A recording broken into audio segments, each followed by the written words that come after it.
Welcome to history class 12th.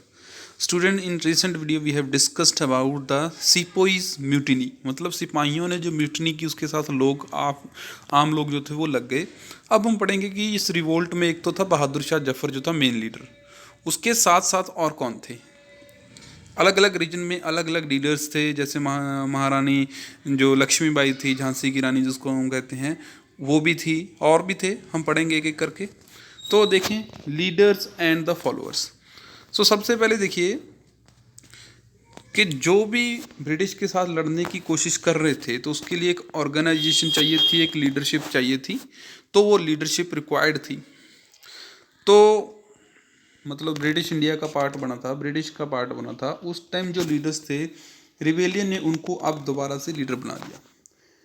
So for these rebels sometime turn to those who had been leader before the British conquest. मतलब जो British के conquest से पहले जो leader थे उनको दोबारा से लीडर बना दिया. जैसे बहादुर शाह जफर मुगल एम्पायर, वो भी लीडर थे एक तरह से भारत के. अब उन्होंने क्या कर दिया, अंग्रेजों के खिलाफ उनको लीडर बना दिया. तो सिपोईज जो मेरठ से गए थे वो तो दिल्ली जाकर उन्होंने बना दिया था मुगल एम्पायर को अपना लीडर. उसके बाद क्योंकि बहादुर शाह जफर के पास कोई और ऑप्शन नहीं था तो इसलिए एक्सेप्टेंस जो थी उसको करनी पड़ी. Bahadur Shah first reaction was one of horror and rejection. पहली बार तो कह रहे थे, वो सोच रहे थे कि शायद इसको रिजेक्ट कर दे, लेकिन it was only when some सिपाही had moved into Mughal court with in the red fort and defiance of normal code etiquette that the old empire realising he had very few options agreed to be the nominal leader of the rebellion. मतलब बहादुर शाह जफर को पहले तो लगा कि नहीं, ये खतरनाक काम है, ये नहीं करूँगा. लेकिन जब सिपाही मुगल कोर्ट में घोड़े लेकर घुस गए, जो कि मुगल्स के, जो हमने पहले पढ़ा था, कोर्ट के रूल्स के खिलाफ था. मुगल कोर्ट में जो पहले रूल्स चलते थे कि मुगल के राजा की परमिशन के बिना कोई नहीं आ सकता, लेकिन अब आ गए थे. इसका मतलब ये था कि अब मुगल एम्पायर की कोई ज़्यादा पावर नहीं है, कोई डरता नहीं है उनसे. उनको लीडर बना रहे हैं तो इसका मतलब ये है उनके पास कोई ऑप्शन नहीं है, उनको बनना ही पड़ेगा. तो ये तो था कि दिल्ली में लीडर कौन बने. कई जगह ऐसे ही सीन हुए. अब देखिए, Kanpur sepoys and the people of town gave Nana Sahib the successor of Peshwa Bajirao no choice save to join the revolt as their leader. अब नाना साहिब बन के उधर से, जो मतलब कि कानपुर में नाना साहिब जो थे पेशवा बाजीराव के सक्सेसर बना दिया गया. उनको कह दिया गया कि आप यहाँ के लीडर बनोगे इस रिवोल्ट के. उसके बाद देखिए झांसी में देखिए, Rani was forced by the popular pressure around the her assume the leadership of uprising. Uprising का मतलब भी रिवोल्ट होता है. तो झांसी की रानी को भी आसपास के लोगों ने फोर्स किया कि आप भी लीडर बनो. इस तरह से सारे के सारे लीडर जो थे वो इस तरह से बने. उसके बाद देखिए राजा कुंवर सिंह. ये एक मतलब बड़ा राजा नहीं था, ये जमींदार था बिहार में अरर का. और अवध में क्या था, where the displacement of popular Nawab Wajid Ali Shah and the annexation of the state were still very fresh in the memory of people. 1856 के आसपास हुआ था कि अवध को मिला लिया गया था ब्रिटिश इंडिया में, क्योंकि अवध वैसे तो अंग्रेज़ों का काफ़ी साथी था, लेकिन फिर भी उसको मिला लिया गया था, अंग्रेज़ों के पार्ट बना लिया गया था. तो लोगों में बहुत गुस्सा था. वाजिद अली शाह को निकाला गया था, जो अवध का नवाब था, उसको निकाल दिया गया था वहाँ से. तो लोगों में बहुत गुस्सा था. तो इससे क्या हुआ कि अवध में ये रिवोल्ट शुरू हो गया. Populace in the Lucknow celebrated the fall of British rule by hailing bridges कदर द यंग सन ऑफ नवाब. अब नवाब का जो छोटा बेटा था ब्रिजिस कदर, उसको बना दिया लीडर. अवध से वो लीडर बन गया. तो यहाँ से तो थे, अलग अलग जगह से हो गए लीडर. अब ऐसा नहीं था कि सिर्फ ये राजा तालुकदार नवाब यही लीडर थे. रिबेलियन का मैसेज जो था वो कभी कभी आम लोगों द्वारा, मैन एंड वुमेन द्वारा भी एक जगह से दूसरी जगह पहुंचाया गया. जैसे देखिए, from Meerut there were report that fakir had appeared riding on elephant. कहते हैं कि फ़कीर जो था एलिफेंट पर राइड कर रहा था. And the sepoys were visiting him frequently. और सिपाही उसको लगातार विजिट कर रहे थे. उसने मतलब ये रिवोल्ट की जो न्यूज़ थी उसको रिवोल्ट के लिए लोगों को उकसाने का कह सकते हो आप, लोगों को इन्फ्लुएंस करने का काम किया.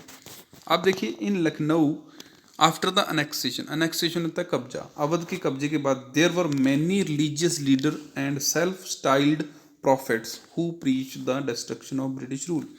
अब ये था कि लखनऊ की अनेक्सेशन के बाद अवध की अनेक्सेशन, अवध का मतलब अनेक्सेशन हुआ, अंग्रेजों ने अवध के ऊपर कब्जा किया फोर्सफुली। तो जिसमें क्या हुआ कि आम लोग, बहुत सारे सेल्फ स्टाइल लोग जो थे, उन्होंने अंग्रेजों के खिलाफ बोलना शुरू कर दिया। लोकल लीडर भी थे कई कई जगह, जैसे peasants, zamindars and tribals. Shahmal जो था mobilise the village of Pargana Baraut in Uttar Pradesh. Gonoo a tribal cultivator of Singhbhum in Chota Nagpur, ये भी रिबिलियन बन गए। ठीक है जी। A rebel leader of Kol tribal, ये भी इस रीजन में रिबिलियन बन गए। तो ये इस तरह के काफ़ी सारे लीडर थे। आपने इन सभी लीडर्स के बारे में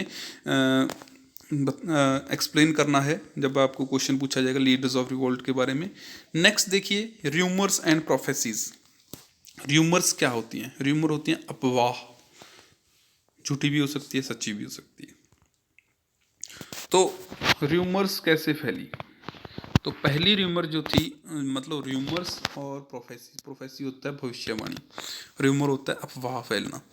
तो र्यूमर्स ने बहुत बड़ा रोल प्ले किया इस अपराइजिंग को, मतलब जैसे आप कह सकते हो आग में घी डालने का काम किया र्यूमर्स ने। तो देखिए, the sepoy had arrived in Delhi from Meerut had told Bahadur Shah about the bullet coated with fat of cow and pig's fat. Biting those bullets would corrupt their caste and religion. तो बहादुर शाह जफर को सिपाहियों ने बताया कि हमें ऐसे कारतूस बाइट करने के लिए कहा जा रहा था जिनके ऊपर गाय और सूअर की चर्बी है। तो ये न्यूज़ कहाँ से फैली? तो कहते कि ये नई राइफल आई है जिसका नाम है एनफील्ड राइफल, उसमें ऐसे कारतूस डाले जाते हैं। तो British tried to explain the sepoy that this was not the case but the rumour that new cartridge were greased with fat of cow and pig spread like wild fire across the sepoy lines. तो ऐसा था कि अंग्रेजों ने बहुत explain करने की कोशिश की कि ऐसा नहीं है, ये कोई पिग फैट से वगैरह से नहीं बने हुए, काउ फैट से नहीं बने हुए, लेकिन ये जो र्यूमर्स थी ये आग की तरह फैल गई, जैसे जंगल में आग फैलती है। तो कहाँ से ओरिजिन कैसे हुआ? ये कहते हैं कि captain right, commandant of rifle instruction depot reported, जो राइफल इंस्ट्रक्शन डिपो के मतलब के कैप्टन थे राइट, उन्होंने बताया कि the 3rd week of January 1857, कहता कि एक 1857 की जनवरी की बात है, जब एक लोअर क्लास खलासी जो कि दमदम मैगजीन बनाने में काम करता था वहाँ पर, had asked a Brahmin sepoy for a drink of water from the लोटा। तो उसने क्या किया कि ब्राह्मण से पूछा कि आप मुझे लोटे से पानी दे दो। तो ब्राह्मण ने, आपको पता है ये ब्राह्मण वाला सिस्टम चलता था कि ब्राह्मण ने उसको मना कर दिया कि उसका लोटा जो है पल्यूट हो जाएगा इसके जो खलासी के टच से। The sepoy had refused saying that lowering caste touch would defile the lota. खलासी ने फिर कहा कि you will soon lose your caste, कहता है कि ये तो तुम मुझे लोटा नहीं दे रहे, लेकिन थोड़ी जल्दी ही आप क्या करोगे, अपनी ही कास्ट को तुम लॉस्ट कर दोगे, जल्दी से हमने कुछ ऐसा कर दिया है। उसने बताया कि कार्ट्रिज हैं जिसमें काऊ और पिग का फैट लगा हुआ है, वो उसको बाइट करके आपने राइफल में फिल करना है, तो उससे क्या आपका धर्म जो है वो भंग हो जाएगा। तो अब ये नहीं पता कि ये रिपोर्ट जो है सच्ची कितनी है और झूठी कितनी है। This rumour started no amount of assurance from the British officer could stop its circulation and fear its spread among the sipahis. अंग्रेजों ने इसको रोकने की काफ़ी कोशिश की लेकिन ये रुकी नहीं। एक यही र्यूमर नहीं थी, बहुत सारी और र्यूमर जो थी वो भी नॉर्थ इंडिया में सर्कुलेट हो रही थी। इसमें से एक थी कि ब्रिटिश ने कॉन्स्पिरेसी शुरू की है, कॉन्स्पिरेसी गिगैंटिक कॉन्स्पिरेसी शुरू का मतलब होता है षड्यंत्र, कि कास्ट और रिलीजन को ख़त्म कर दें हिंदू और मुस्लिम को। इसके लिए उन्होंने क्या किया है, उन्होंने कहा है कि बोन डस्ट यानी कि हड्डियों को पीस कर उनका चूरा जो है, और सूअर की हड्डियों को पीस कर उनका चूरा जो है मार्केट में मिलने वाले आटे में मिला दिया है। तो इससे क्या होगा कि वो जो धर्म है उनका वो ख़त्म हो जाएगा। In towns of cantonments sepoy and common people refuse to touch atta, तो लोगों ने आटा खरीदने से मना कर दिया। There was a fear and suspicion that British wanted to convert Indian to Christianity, सभी को ये था कि सभी ब्रिटिश जो हैं क्रिश्चियनिटी में बदलाना चाहते हैं इंडियन को, तो पैनिक स्प्रेड हो गया। ब्रिटिश ने इसको भी समझाने की कोशिश की लेकिन लोग नहीं समझ रहे थे। तो the response to the call for action was reinforced by prophecy that British rule would come to an end on the centenary of Battle of Plassey। कहते हैं कि ऐसी प्रोफेसी थी कि कोई किसी ने कहा था कि ये 1857 में यानी कि बैटल ऑफ प्लासी के 100 साल बाद जो है ब्रिटिश रूल ख़त्म हो जाएगा। तो ऐसी र्यूमर जो थी, ऐसी प्रोफेसी, इसने भी आग में घी डालने का काम किया। और र्यूमर्स यहाँ तक ही नहीं रुकी, कुछ ऐसी र्यूमर्स भी थी नॉर्थ इंडिया में चपाती की र्यूमर्स थी। कहते हैं कि चपाती डिस्ट्रीब्यूट की जा रही हैं विलेज टू विलेज। रात को एक आदमी आता है, वो चपातियाँ दे के जाता है विलेज के चौकीदार को, वॉचमैन को, और उसको कहता है कि make 5 more and distribute next village. कहते हैं 5 और बनाओ और अगले विलेज में बांट दो। अब इन चपातियों का क्या मतलब था, कैसे इन चपातियों को क्यों डिस्ट्रीब्यूट किया जा रहा था, इसके बारे में कोई जस्टिफिकेशन नहीं है। नेक्स्ट है, तो इस तरह से ये र्यूमर्स थी, र्यूमर्स एंड प्रोफेसीज ये थी। अब लोगों में र्यूमर्स के ऊपर विश्वास करना क्यों पड़ा लोगों को? Why did people believe in rumours? क्योंकि अंग्रेज करते ही ऐसा काम थे जिसकी वजह से लोगों को शक था इनके ऊपर कि ऐसा कर सकते हैं। We need to see what they reflect about the minds of people who believed them, their fear and apprehension, their faith and conviction. Rumor circulated only when they resonate with the deeper fear and suspension of the people. अब rumor कब सच बनती है? जब लोगों में किसी ना किसी तरीके की कोई शक हो, तब जो है अफवाह जो है वो सच बनते को ज़्यादा टाइम नहीं लगता, लोग जल्दी मान जाते हैं उसको।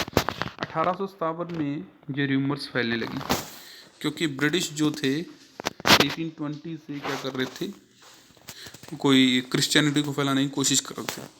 As you know from that time under the leadership of governor lord William Bentinck British adopted policy aimed at reforming, मतलब इंडिया को रिफॉर्म करने की कोशिश कर रहे थे, जिसमें बहुत सारे चेंजेस किए गए थे। जैसे वेस्टर्न एजुकेशन लाई गई थी, वेस्टर्न आइडियाज़, वेस्टर्न इंस्टीट्यूशन लाए गए थे, और इंडियन सोसाइटी में इंग्लिश मीडियम स्कूल इंट्रोड्यूस किए गए थे, स्कूल्स एंड कॉलेजेस खोले गए थे, यूनिवर्सिटीज़ खोले गई, लिबरल आर्ट और साइंस पढ़ाई जाने लगी। British establish law to abolish custom like sati प्रथा, तो सती प्रथा को ख़त्म करने के लिए और विडो की रीमैरिज करने के लिए रूल पास कर दिए गए। तो इंडियंस को लगने लगा ये हमारे धर्म को भ्रष्ट करने आए। और भी बहुत सारे जो थे सिस्टम चलाए गए, जैसे अवध को इन्होंने बिल्कुल फोर्सफुली इन्होंने अपने में मिला लिया। कारण क्या था? उन्होंने कहा कि अवध में मिस गवर्नमेंट चल रही है, तो झांसी और सतारा को भी इस तरह से अपने में मिला लिया। तो जो जो काम ब्रिटिश कर रहे थे उनसे उनके ऊपर शक पैदा होता था कि ये कुछ भी कर सकते हैं। British introduce their own system of administration, laws and their method of land settlement, land revenue, सब कुछ उन्होंने अपने तरीके से किया। तो लोगों को र्यूमर्स के ऊपर भी शक होगा कि हाँ शायद ये सच हो।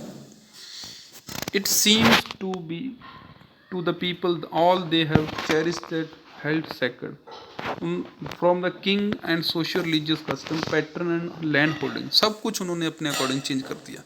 This perception was aggravated by the activities in Christian missionaries. In such situation, the uncertainty rumor spread with a remarkable swiftness. तो पुराना सिस्टम चेंज कर दिया, नया सिस्टम लागू कर दिया था। क्रिश्चियन मिशनरीज आकर यहाँ पर लोगों को धर्म के बारे में बताने लगे थे। तो इस सिचुएशन में जो र्यूमर्स थी वो बहुत ही अच्छे तरीके से फैलने लगी। To explore the basis of revolt of 1856, some detailed look at the Awadh, one of the major center where the drama of 1857 unfolded.